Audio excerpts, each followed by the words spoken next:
everybody. It's Allie, and welcome to our Y&R chat for Sunday, September 28th, 2025. Okay, raise your hand if you want to see Jack partnering up with Victor. You can't see it, but my hand is raised.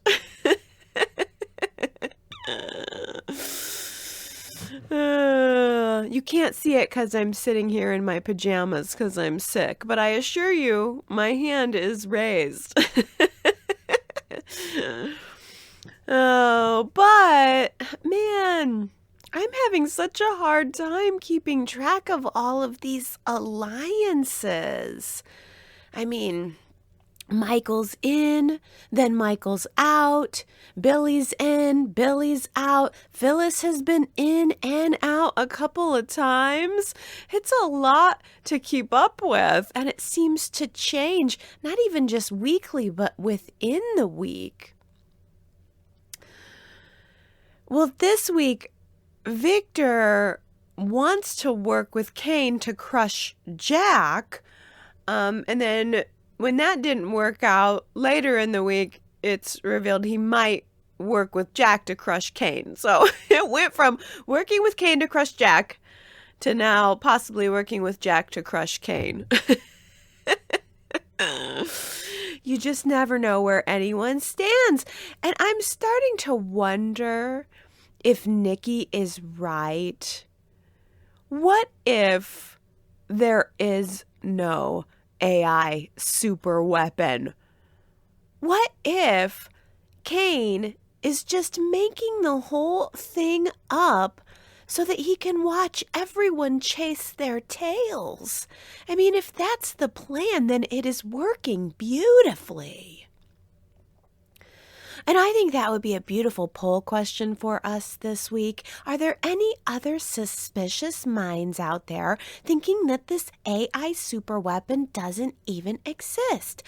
YRChat.com is the place to vote in that poll and discuss whether or not Kane is actually bluffing.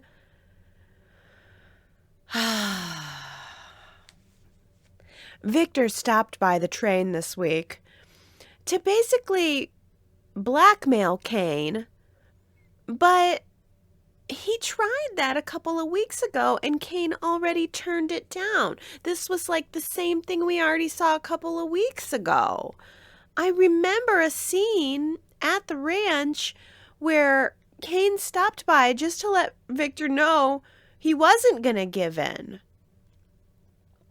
And I also remember a scene a couple of weeks ago where Billy was going to partner with Jack and Diane to take Kane down. And they were in this scene, Jack was telling Diane, all our hopes might be resting on Billy.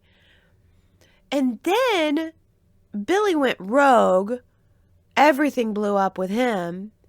He apologized, and then this week Billy shows right back up in the Abbott living room to pitch the exact same thing. Let's work together against Kane. I mean, this whole Kane train is going in circles. Circles and circles and circles. I don't know. Are there any hobos who might want to hop on next?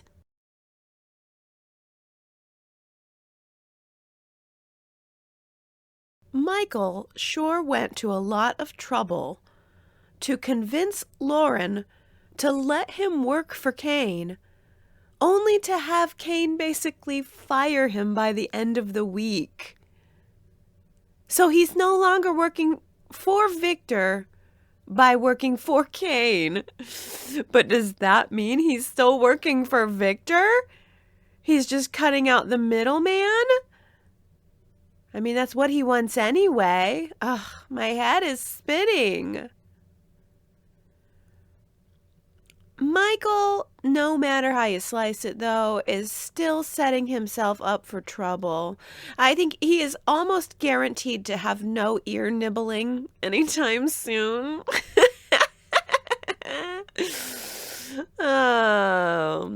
ear nibbling. I'm just picturing it now. Did you see the preview? Lauren is talking to Nikki, practically in tears. It's like saying, I don't want my husband working for your husband is a lot like a mom saying, I don't want my kid playing with your kid. Your kid is too much trouble. Your kid's a bad influence on my kid.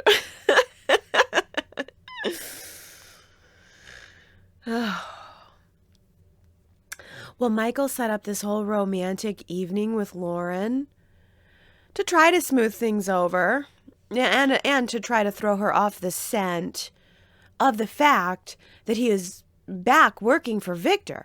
But Lauren was great. I mean, she did not fall for it, not one little bit. The back and forth between them was really entertaining because she was suspicious from the moment she walked in. I mean, from the champagne to the music to the playlist to the dancing, she had one eye on him at all times, reading his every move, reading into his every move. She knows him, and she should be suspicious. He is lying to her. Oh, he told her a half-truth, but he didn't admit that, you know, he admitted that he's working for Kane, but he didn't admit that he's working for Victor, working for Kane. And I did truthfully feel for her because she is concerned about her husband. She said, I don't want to have to worry about whether or not you're going to wind up in a Peruvian jail. That Newman kid is always getting you into trouble. But whether Michael is working for Victor or Kane, or if he's just a complete free agent, I think he might very well end up in an American jail over all of this. If the AI exists, that is. Because Michael vowed to Kane that if he can't convince him to stop all this from doing it on the inside, he'll try to stop him from the outside. And I did appreciate Michael's argument to Lauren where he said, I will not sit idly by in this life. He wants to use the skills that he has while he can. And I thought that was a very compelling argument, and I really connected with that. That moment alone made me understand Michael's motivations a lot better. But of course, he's still making a mistake. And he's making it all worse by not telling Lauren the full truth. I honestly do think that when she finds out he lied to her, she might just leave him.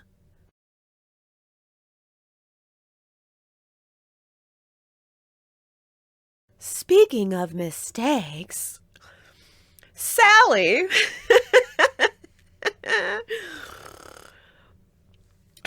Sally says that she wants stability.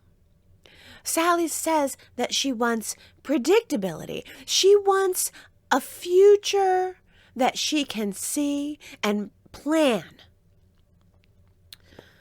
But her choices say otherwise. Sally is all passion, and that is what makes her a great soap character with loads of potential. I can understand getting pulled in by the charm of Billy Abbott. When he is on an upswing, I am sure that he is intoxicating. I am sure that when Billy wants you and he shines that spotlight on you and he's telling you that, oh, you're my number one. I'm going to fix this. I'll get Abbott Communications back. Let's have sex and it'll all feel better for a few moments. I am sure that is hard to resist. I will give her that. But now, Sally has seen the other side of the coin. As a matter of fact, not only has she seen it, but he gambled the whole coin away. It's completely gone. What makes him think he's going to be able to get Abbott Communications back? And so now that Sally has seen the negative side, the dangerous side of Billy, for her to choose to go back to him now is absolutely foolish. And I love it, and I thank her for it. I do, because I love the drama. But yeah, it makes her look foolish. She resisted, okay? She gave him an ultimatum. She said, choose. I want you to choose. Chancellor or me. Those are your choices.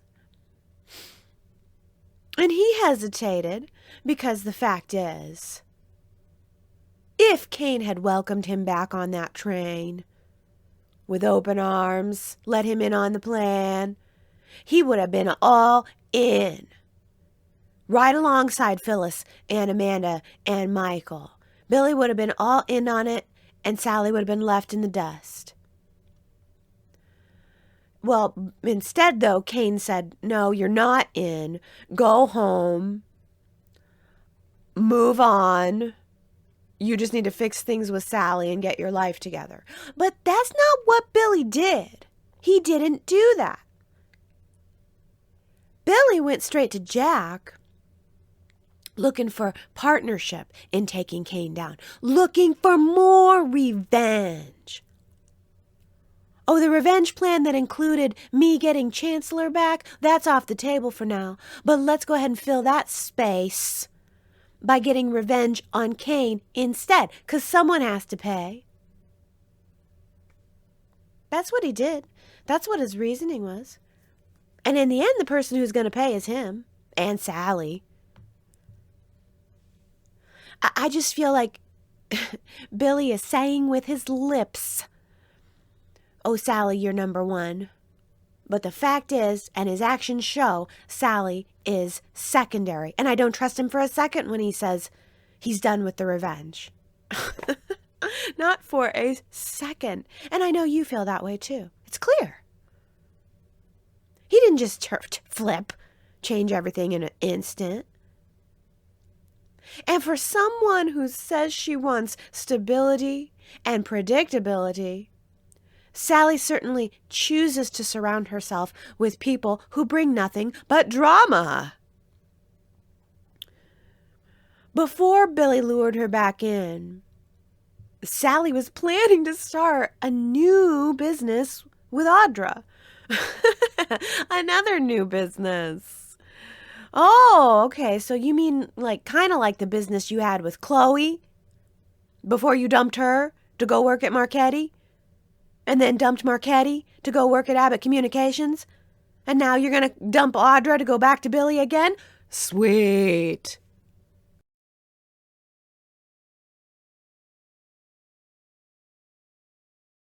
Sally and Audra were out having drinks at the Neil Winters Memorial Jazz Bar. Ow. And Kyle walks in. And Kyle starts drinking and drinking and drinking. And Kyle gets so drunk that he ends up yelling at Audra in front of everyone, including Neil. The whole time I was just watching Neil's portrait, imagining his reaction to it all. I mean, he's probably bored, so he's just watching it, maybe with some popcorn. I think Neil enjoys it and approves. But Yeah, Neil's the spectator now. That was enjoyable, watching it with that perspective. But Kyle was yelling at Audra, saying, "You're going to end up alone. Nobody cares what happens to you." Subtext, "I am totally going to sleep with you again soon. Real soon." Oh. Kyle kept going on and was so loud. Jack and Diane walked in, and they ended up having to break up the fight. Jack pulled Kyle away to try to sober him up with a carafe of coffee, probably inferior quality to what Crimson Lights serves, I'm sure. I thought it was interesting that Jack thought that would be a good time to bring Kyle up to speed on the Kane issue. It was like, "You're not involved in this Kane storyline. Let me bring you in. That's just what we need. Somebody else's head in this." It was much more entertaining to watch Diane putting Audra on blast. Ooh.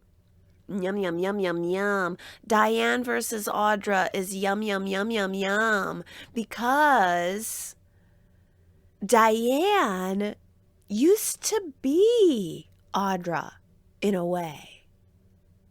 Ambitious, reckless, willing to go all the way.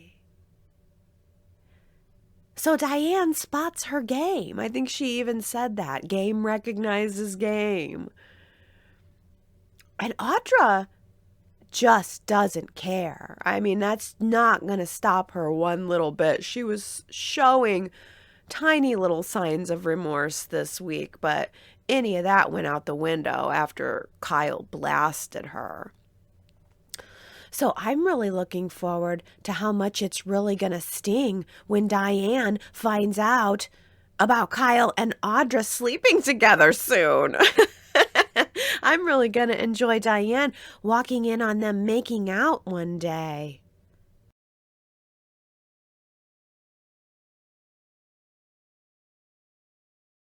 That Holden is one smooth operator. Right? Charming Victoria with a compliment about how young she looks. "Oh, I thought maybe you were Claire's sister."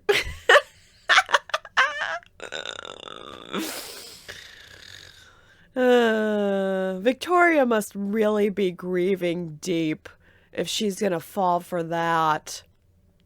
Whatever, I'd fall for it too. I would. At this point, I'd be like, "Oh, thank you."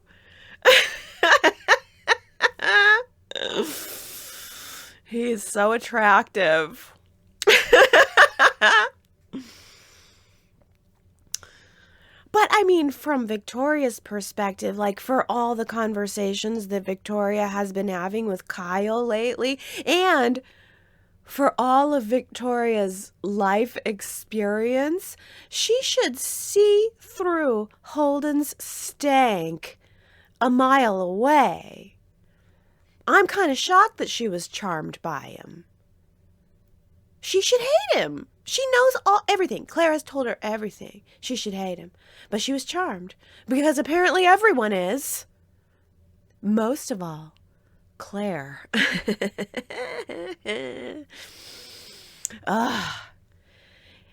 Him saying that he had Mickey Mouse ears at home with his name on them.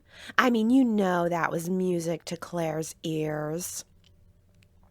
Claire is exactly the kind of girl who would be won over by that.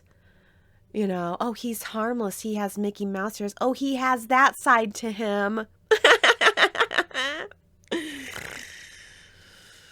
And Holden said, "I'm going to LA.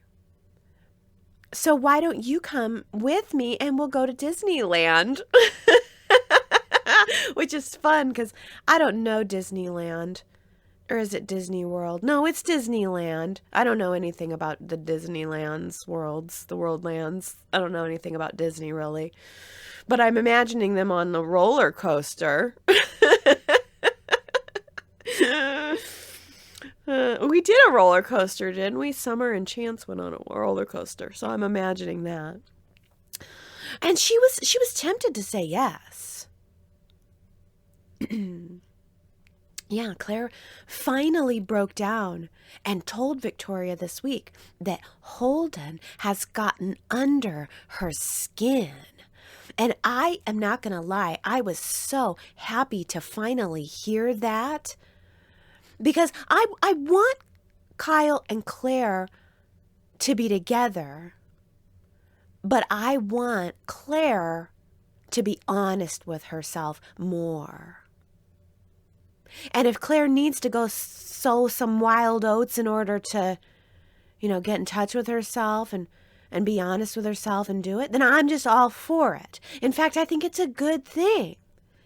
As long as she doesn't try to fool herself into thinking that Holden is partner material.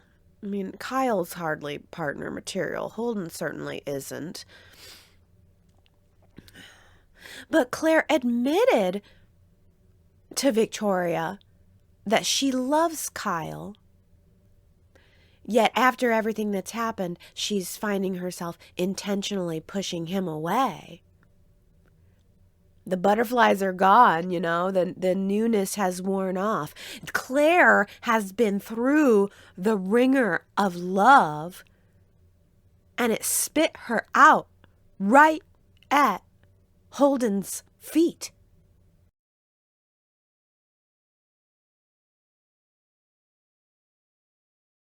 Daniel told Tessa about his meeting in the park with Mariah, and that Mariah asked him to look after her and Arya, and she said it and did it in a way that almost made it sound like she's not coming back.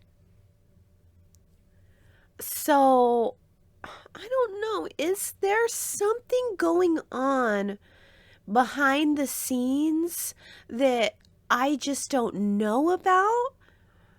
Is Cameron Grimes unavailable? I mean, obviously, if she's taking some time for herself, that's okay. But I'm not sure why we would build a story around her then. Or is this it? Is this all intentional? I don't even get good casting news anymore since CBS Soaps in Depth is gone. Soap Opera Digest just isn't the same. I'm stuck in my ways, and if I can't have my Soaps in Depth, I just don't even want anything at all. Oh, but Tessa did actually tell Daniel that Mariah admitted she tried to kill someone. But then apparently Mariah left and didn't fill in any of the details. I can't believe Mariah seriously dropped that bomb on Tessa and then bolted. Well, Tessa has decided to fill in those details herself. She's going back to the hotel that Mariah was staying in, and she's going to investigate this matter. Good. You go, Tessa. We need some answers. And Mariah has not been giving them to us. So, as far as I'm concerned, Tessa is our only hope. But Daniel's going to be going with her. He's real supportive. Shouldn't he be like, she killed someone? Maybe you need to not. Or she almost tried. She tried to kill someone. Sorry. Tried. It's an important nuance.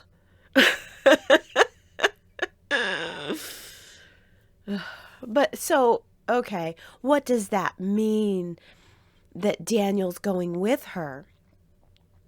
Because Tessa is going to be unraveling her wife's mystery and possibly even finding out some things about her that she doesn't want to know. Tessa admitted to Daniel that there's a part of her that wonders if Mariah was right to stay away. Like maybe Mariah's not good for her and for Arya. But ultimately, she loves her. And that's what's fueling her. And Daniel seems to accept that, which makes me start to wonder if the relationship with Tessa and Daniel is going to end up just simply being not reciprocal.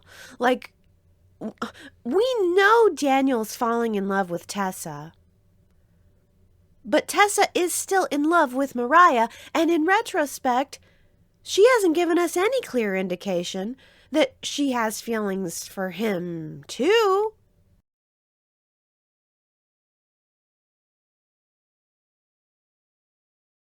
On the topic of unreturned feelings, Kane still has the hots for Traci. Yeah! Go Traci! Reeling him in, reeling in the big fish, and then just throwing it back. Man, I loved that story. Kane and Traci and their whole romance. And it had like those black and white scenes and where they were like pretending to be old detectives in like a 50s black and white detective, and she was writing a book around it. If I wasn't sick, I would go into the archives for some clips on that one. Send that out to my email peeps. I was so into Daniel Goddard's Kane, just slowly falling in love with her. I mean, it was sweet, but more importantly, it was unexpected. Like, that's the kind of twist that I love. Taking two seemingly opposite different characters who really haven't had much to do with each other, and then building their connection slowly, and then boom, love blossoms. But Y&R just didn't go through with it. And I've heard reportedly, allegedly, that it was because Daniel Goddard didn't like it. But, I mean, who knows? Like, I can't imagine the actors have that much pull over the direction that their characters take. But, I mean, it could explain why he was let go and then ceremoniously not asked back. Why they recast him. Could explain it. If he was behind the scenes about it, that could explain it. So I don't know, was that just a little Easter egg just to remind us of that story, just to remind us that Kane and Traci have that connection? Or will Y&R take the time to build that connection again now in a more meaningful way? I doubt it, because it's pretty clear that who Kane wants is Lily. I mean, I wonder how much time gap there will be. Crystal Khalil is clearly pregnant. She's Khalil-ly pregnant. So I don't know if there's going to be some kind of gap where she goes off or whatever. Maybe she takes a sabbatical and thinks about Kane and comes back and decides she wants to give him a second chance. I asked you guys last week in a poll question if you feel like Lily should soften up on Kane. Resoundingly, 80% say yes. We are tired of the, constant judgmentalness, refusing to let go, the non-forgiveness, even though she has a redemption tattoo on her forearm. Well, I mean, maybe Traci could be a little mini story in the meantime while Lily's gone. But then again, Traci is still reeling over everything that happened with Martin. And you know what?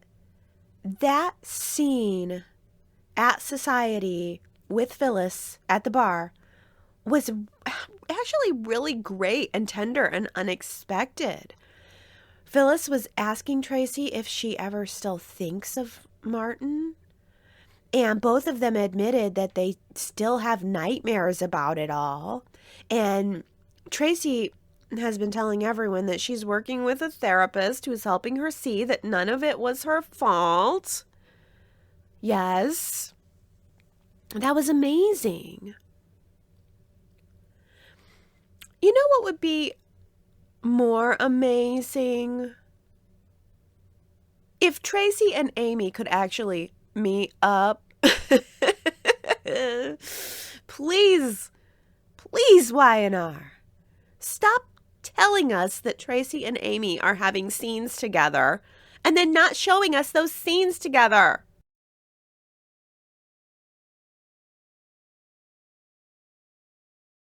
Well, I think I have reached the end of the road for the amount of chatting that I can do for today, but I want to leave you with a Who Said It quote because it's so cliche. But it was just a real moment. It was a real cliche moment in my mind that I don't know will end up becoming cliche or not. Here it is. Who said this? Trust me, I know what I'm doing. It literally could have been anyone. Trust me, I know what I'm doing. It's exactly the kind of famous last words that are going to backfire on you. And in a way, it's just this very dramatic foreshadowing. If you want to know who said that, go to yrchat.com. It'll be right there on the front page. You can find out who said it and let me know if you think it's foreshadowing doom. But also, if you just want to go to yrchat.com to leave some comments, that would be wonderful. I love reading your comments, although I am not reading any out loud this week. I'm in that like sneezy, snotty stage of a head cold where it's like a constant drip of a waterfall on my nose, and the sneezing tells me that I'm very contagious. So I hope I don't get anyone sick just by virtue of doing this chat. So I think the best thing for me is to go take a nap, rest for the rest of my Sunday. I hope you guys all have a beautiful rest of your Sundays, and please come back next Sunday. I'm absolutely certain I'll be all better by then, and looking forward to another wonderful week of Y&R chat. I love you guys, and I hope you have a good one. I'll see you next time. Bye.